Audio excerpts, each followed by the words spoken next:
Taroda D शिवारात वन्य प्राण्यांचा धुमाकूळ। तरोडा डी परिसरात वन्य प्राण्यांचा उपद्रव मोठ्या प्रमाणात वाढला असून शेतकऱ्यांचे अतोनात नुकसान होत आहे। रोही, हरिण आणि रानडुक्करांच्या सततच्या हल्ल्यामुळे उभ्या पिकांची नासधूस होत असून आधीच अडचणीत असलेला शेतकरी आणखी संकटात सापडला आहे। तरोडा डी परिसरातील शिवारात सध्या रोही, हरिण तसेच रानडुक्करांचा मोठ्या प्रमाणात वावर वाढल्याने शेतकऱ्यांचे अतोनात नुकसान होत आहे। आधीच सोयाबीन बियाणे बोगस निघाल्यामुळे अनेक शेतकऱ्यांवर दुबार पेरणीचे संकट ओढवले आहे। त्यामुळे आर्थिक अडचणीत सापडलेल्या शेतकऱ्यांना पुन्हा नव्याने पेरणी करावी लागली। दरम्यान पावसाचा खंड आणि पुरेशा पाण्याअभावी पिकांची वाढ कमकुवत झाली आहे।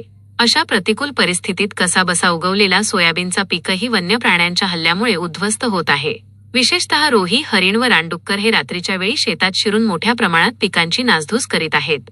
या सततच्या नुकसानीमुळे शेतकरी हतबल झाला असून आर्थिक संकट अधिकच गडद होत आहे।